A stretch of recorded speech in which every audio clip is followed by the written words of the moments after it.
ধন্যবাদ, আপনি আমাদের সাথে যুক্ত হয়েছেন, আপনি আমাদেরকে সময় দিয়েছেন, সেজন্য আমাদের কৃতজ্ঞতা জানবেন। আপনাকে অনেক শুক্রিয়া জানাচ্ছি, বহুদিন পরে আপনার শোতে আমাকে কি বলে দে- প্রমোশন দিলেন। না, আপনাকে তো আসলে আমরা সবসময়ই চাই, যতবার, কিন্তু তত তো আর আপনাকে পাওয়া যায় না। স্যার, আমরা প্রথমেই যে বিষয়টা আপনার একটু দৃষ্টিগোচর করতে চাই স্যার, এটা হচ্ছে যে আপনি জানেন যে আপনারই জায়গা, যেটি আপনি আসলে চট্টগ্রাম আমরা বলি, সেই চট্টগ্রামে এমন কিছু ঘটনা ঘটছে, সেটি হলো যে আমরা অনেকেই পছন্দ করছি না, অনেকে এটার মধ্যে ষড়যন্ত্র দেখছে, অনেকেই দেখছে আতাত, অনেকে মনে করছে সরকার এটি ভালোভাবে হ্যান্ডেল করছে না। এই আমরা যদি একদম নাম ধরে বলি যে শেখ হাসিনার আমলের সংখ্যালঘু নিপীড়নের বিচার করাটা ছিল হচ্ছে সম্মিলিত সনাতনী জাগরণ জোটের ব্যানারে যে ৮ দফা, তার প্রধান দাবি। ৮ দফা নিয়ে দেশের তারা একের পর এক সমাবেশ করছিল, এমন এক অবস্থায় তাদের মুখপাত্রকে গ্রেপ্তার, জামিন নমঞ্জুর, তার জের ধরে একজন আইনজীবীকে হত্যা। এরপর সাম্প্রদায়িক সম্প্রীতি বজায় রাখার জন্য বর্তমান পরিস্থিতিটা, পুরো বিষয়টা অন্তর্বর্তীকালীন সরকার কি আসলে ঠিক ভূমিকা রয়েছে কিনা, নাকি তারা রাজনৈতিক সরকারগুলির মতোই ভুল পদক্ষেপ নিচ্ছে, আপনার কাছে একটু জানতে চাইছি।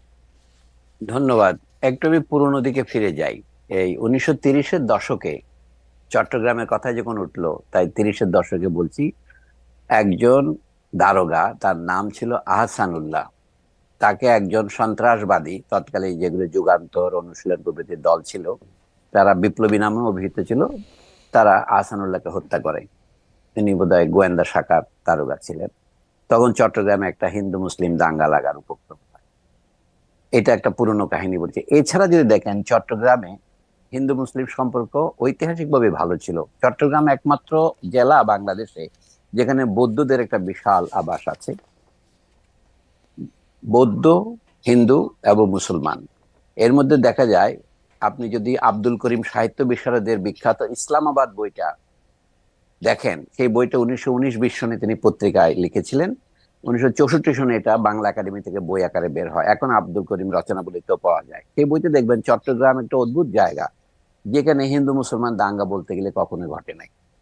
তা আজকে এই চট্টগ্রামকে কেন্দ্র করে যদি আপনি বাংলাদেশে সাম্প্রদায়িক দাঙ্গা বাঁধানোর উস্কানি যে কেউ দিয়ে থাকে, সেটা অত্যন্ত ঐতিহাসিক দিক থেকে দেখলে দুঃখজনক।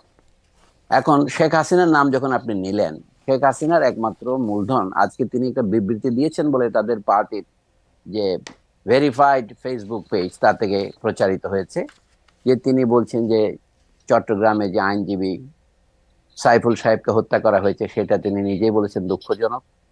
এবং এইটাকে কেন্দ্র করে যে সমস্যা দেখা দিয়েছে, সেটারও তিনি নিন্দা জানিয়েছেন।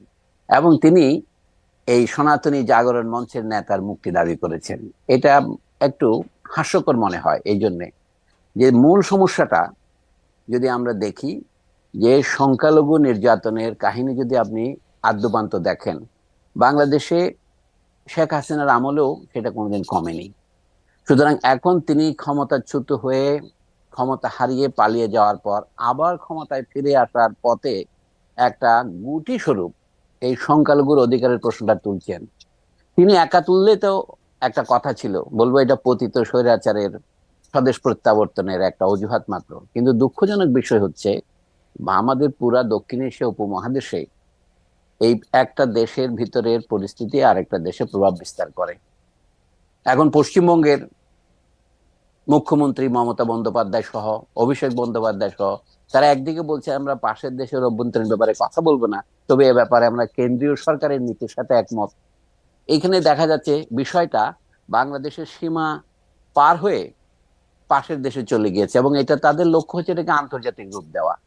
ধরুন, আইনজীবী সাইফুল সাহেবকে যেভাবে হত্যা করা হয়েছে, তা একেবারে একটা উদ্দেশ্য প্রণোদিত হত্যা বলে মনে হয়। তার লক্ষ্য ছিল যে এইটাকে কেন্দ্র করে চট্টগ্রাম থেকে যদি আগুন শুরু হয়, সেটা বাংলাদেশে ছড়িয়ে পড়তে আর বেশি দিন লাগবে না। এমনিতেই চট্টগ্রাম বাংলাদেশের দক্ষিণ পূর্ব কোণে অবস্থিত। তো সেই দাঙ্গা তারা সৃষ্টি করতে চেয়েছিলেন, সেটা হয়তো অসীম রাজনৈতিক ধৈর্যের কারণে বাংলাদেশের জনগণ সেটা আপাতত সফল হতে দেয়নি। কিন্তু ভবিষ্যতে একই প্রক্রিয়া যে শুরু হবে না তা বলা যায় না।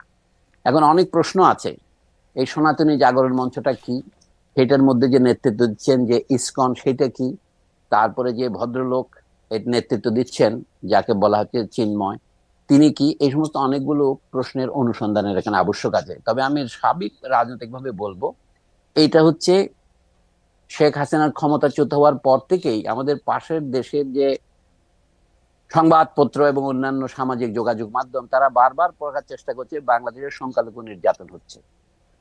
এটা একেবারেই ভিত্তিহীন কথা। আওয়ামী লীগের সাথে যুক্ত আছে সংখ্যালঘু বা সংখ্যাগুরু এমন বহু লোকের উপর হামলা হয়েছে, এটা বাস্তব সত্য। কিন্তু এটাকে হিন্দু নির্যাতন হিসেবে দেখানো হচ্ছে একটা, যাকে বলা হয় প্রতারণা। দ্বিতীয় কথা বলি, এই ঢাকায় সম্প্রতি ঢাকা কলেজের ছাত্র এবং সিটি কলেজের ছাত্রদের মধ্যে মারামারি হয়েছে। তিতুমির কলেজ থেকে শুরু করে ঢাকা শহরের যে সমস্ত কলেজ ঢাকা বিশ্ববিদ্যালয়ের সাথে যুক্ত ছিল, তারা পৃথক বিশ্ববিদ্যালয়ের মর্যাদা দাবি করছে। সেই যে হামলাগুলো হয়েছে, যেগুলিকে দমনের জন্য এমনকি সেনাবাহিনী নামাতে হয়েছে, সেগুলো আমাদের পাশের দেশের সংবাদ মাধ্যমে কিভাবে রিপোর্ট করা হয়েছে, বলা হয়েছে এগুলো হিন্দু মুসলিম সংঘর্ষ।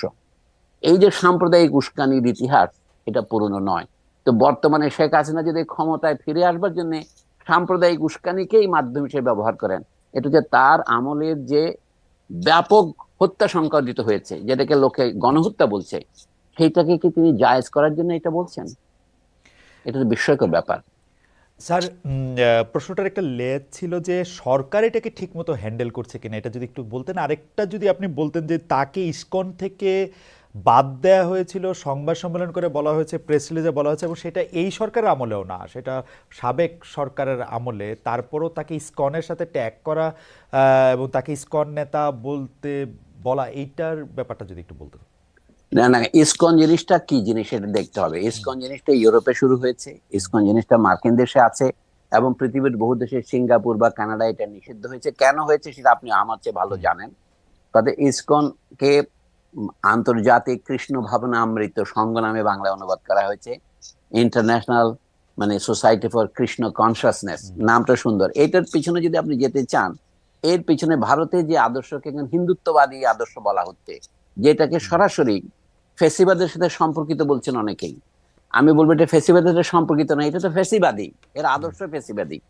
তো সেইটার একটা যদি তরল সংস্করণ আপনি এমনকি শ্রীকৃষ্ণের নামেও প্রচার করেন, সেটা তো আপনার গণতান্ত্রিক হয়ে যায় না। এখন শ্রীকৃষ্ণের সাথে, নামের সাথে এই ভদ্রলোকের নাম কি, চিন্ময় কৃষ্ণ দাস, তার ভালো নাম কিন্তু কি যেন ধর, তিনি একজন কায়স্থ হিন্দু।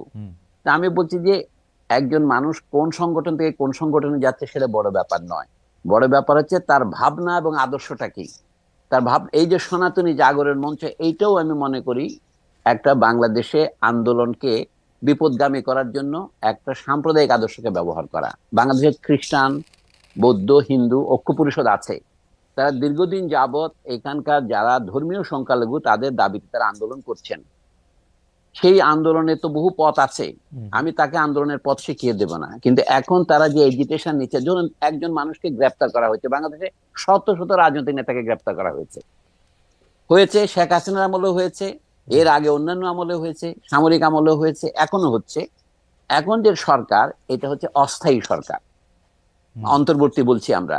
তো এই সরকারের আমলেও যারা গ্রেপ্তার হয়েছে তাদেরকে আদালত থেকে অনেক সময় দেখা গেছে লোকে ডিম ছুঁড়ে মারছে, নানা রকমের অনাচার করছে, যেগুলি খুব অভিপ্রেত নয়। কিন্তু চট্টগ্রামে একজনকে যদি গ্রেপ্তার করা হয় অথবা তাকে যদি জামিন দেওয়া না হয়, তাহলে আদালতে হামলা করতে হবে, এটা সাধারণ ব্যাপার নয়। এই যে অসাধারণ দিক, আমি এটার কথাই বলছি। এখন সরকার যদি ঠিকভাবে নিয়ন্ত্রণ করতে না পারে, এটা দুঃখজনক। এই সরকারের যোগ্যতার প্রশ্ন আমি তুলছি না, তার বৈধতার প্রশ্ন তুলছি না। এই সরকার তো নানা দিক থেকে বাধার মুখোমুখি হচ্ছে, এমনকি তার খোদ আমলাতন্ত্র তার সাথে সহযোগিতা করছে না বলে সরকারের ভিতর থেকে আমরা নানা রকমের উষ্মা শুনতে পাচ্ছি। এখন তো অন্তর্বর্তীকালীন সরকারের এখনো 4 মাস পার হয়নি, তাদের নানা রকমের দুর্বলতা আছে বটে, কিন্তু সেইগুলি আমাদের জন্য বড় হয়ে উঠছে নাকি যে স্বৈরতন্ত্রকে অনেক রক্তের বিনিময়ে 15-17 বছরের তার যে অত্যাচার, তার থেকে মানুষ যে খানিকটা মুক্তি পেয়েছে, তখন যে শূন্যতা তৈরি হয়েছিল, একটা কথা আছে না, প্রকৃতি শূন্যতা সহ্য করে না, সেই শূন্যতা ঘূর্ণিবার্তার মতো এসে এই অস্থায়ী সরকারকে গঠন করেছে। অনেকে জিজ্ঞাসা করে এই সরকার বৈধ কিনা, এটা শপথ নেওয়া ঠিক হয়েছে কিনা। আমি এগুলিকে মনে করি এগুলো একাডেমিক কুতর্ক। আসলে দেশের দুর্বল অবস্থায়, দেশ যখন বলতে গেলে নেতৃত্বহীন, সেই সময় যাকে ছাত্র এবং জনসাধারণ যারা আন্দোলনে প্রাণ দিয়েছে তাদের প্রতিনিধিরা যাকে মনোনীত করেছেন, আপাতত তিনি সরকারে আছেন। ওকে। তো তার যোগ্যতার অনেকগুলো ঘাটতি আছে, যেমন সরকার চলতে পারে না যদি তিনি সেনাবাহিনীর সমর্থন এবং সহযোগিতা না পান। সরকার চলতে পারে না তিনি যদি দেশের জাতীয় আমলাতন্ত্রের সহায়তা না পান। বর্তমান সরকার অনেক দুর্বলতা আছে বটে, কিন্তু এইটা হচ্ছে অসাধারণ পরিস্থিতি, যেখানে সংঘবদ্ধভাবে দা দিয়ে কুপিয়ে আদালত প্রাঙ্গণে একজন সহকারী সরকারি কৌঁসুলিকে, এপিপি কে হত্যা করা হয়েছে। তো এইটা অবশ্যই সরকারের একটা ব্যর্থতা, কারণ সরকারকে দায়িত্ব নিতে হবে। এই ব্যর্থতার জন্য সরকারকে আপনি ফাঁসি দেবেন? ওকে স্যার, আমরা একটু সরকার গঠনের প্রসঙ্গটার মধ্যে আসি। আপনি একটু কিছুটা বললেন যে নেতৃত্বহীনতার সময় দায়িত্ব নেওয়া হয়েছে সেই সরকারকে ওভাবে বিবেচনা করা, কিন্তু আমরা তো দেখছি যে ক্রমাগতভাবে এই সরকার সাংবিধানিক কিনা, সংবিধানের অধীনে সরকার শপথ নিয়েছে কিনা, সংবিধানটা এখন ছুঁড়ে ফেলে দেওয়া উচিত কিনা, এরকম নানা ধরনের কথা আমরা শুনছি। আমরা সংবিধান সংস্কার একটা কমিশনও গঠিত হতে দেখেছি স্যার, আপনার একরকম বন্ধুই তার নেতৃত্বে। তো সেইটার ব্যাপারে স্যার আপনি কি বলবেন? সংবিধানের কোন অংশটাতে আপনি সংস্কার চান? আমি আরেকটু স্যার এটার মধ্যে যুক্ত করতে চাই, আপনি বরাবরই ধর্মকে রাষ্ট্র পরিচালনার মধ্যে থেকে ব্যবহৃত যেভাবে হতে চায় সেটার বিরোধিতা করে আসছেন। ও জায়গা থেকেও যদি একটু বলেন যে সংবিধানের সংস্কার যদি হয়ও, তাহলে সেইখানে আসলে রাষ্ট্রধর্ম বা ধর্মনিরপেক্ষতা এগুলি আসলে কিভাবে থাকবে? আপনাকে এখন আমি আরেকটা বইয়ের উল্লেখ করি। আবুল মনসুর আহমদ সাহেব একটা বিখ্যাত বই লিখেছিলেন, 1968 সনে প্রকাশিত হয়েছিল। উনি মারা গেছেন সম্ভবত 1978-79-তে। এর বইয়ের কয়েকটা সংস্করণ হয়েছে। সেখানে তিনি একটা মজার কথা উল্লেখ করেছেন সংবিধান সম্পর্কে বলতে গিয়ে। পাকিস্তানের প্রতিষ্ঠাতা ছিলেন মোহাম্মদ আলী জিন্নাহ। তার সম্পর্কে পাকিস্তানের সংবিধানের শুরুতে একটা মিথ্যা কথা লেখা হয়েছে। সেটা কি? যে মোহাম্মদ আলী জিন্নাহ পাকিস্তানকে একটা ইসলামী রাষ্ট্র হিসেবে গড়ে তুলতে চেয়েছিলেন। ঐতিহাসিক তথ্য হিসেবে সঠিক নয়, কারণ পাকিস্তানের গণপরিষদে মোহাম্মদ আলী জিন্নাহ 1948 সনে যে ভাষণ দিয়েছিলেন তাতে পরিষ্কার আছে পাকিস্তানের একটা সেকুলার ডেমোক্রেটিক রাষ্ট্র, বা আপনি লিবারাল কথারও যোগ করতে পারেন।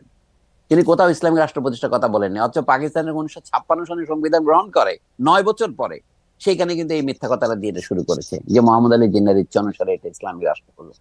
একইভাবে বাংলাদেশের সংবিধান রচনার বহু আগে 1971-এর 10 এপ্রিল বাংলাদেশের স্বাধীনতার যে ঘোষণাপত্র দেওয়া হয়েছিল, সেখানে বাংলাদেশের মূল আদর্শ হবে গণতন্ত্র, ধর্মনিরপেক্ষতা, সমাজতন্ত্র ও জাতীয়তাবাদী, কথাগুলো লেখা ছিল? ছিল না।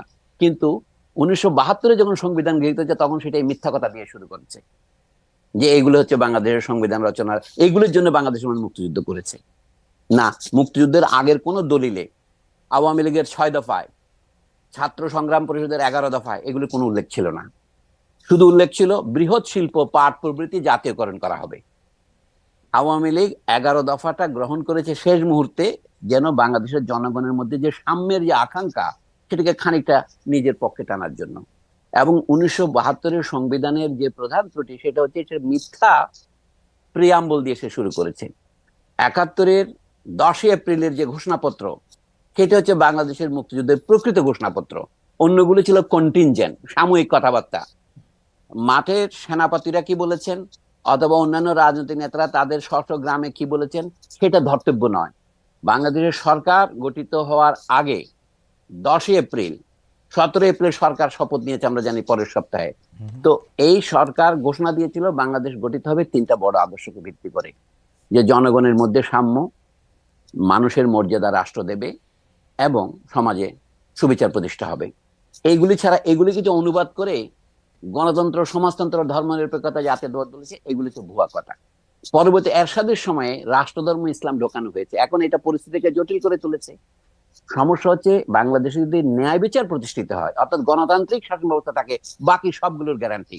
আবুল মনসুর আহমদ পরিষ্কার করে বলতেন আমাদের রাষ্ট্র চিন্তাবিদদের মধ্যে একজন বড় চিন্তাবিদ কিন্তু উনি, যদিও আমরা তাকে এখন পাত্তা দিচ্ছি না। তিনি আওয়ামী লীগের প্রথম যুগের নেতা এবং এমনকি একসময় পাকিস্তানের অস্থায়ী প্রধানমন্ত্রী হয়েছিলেন। সেই ভদ্রলোক বলছেন গণতন্ত্রই হচ্ছে ধর্মের গ্যারান্টি।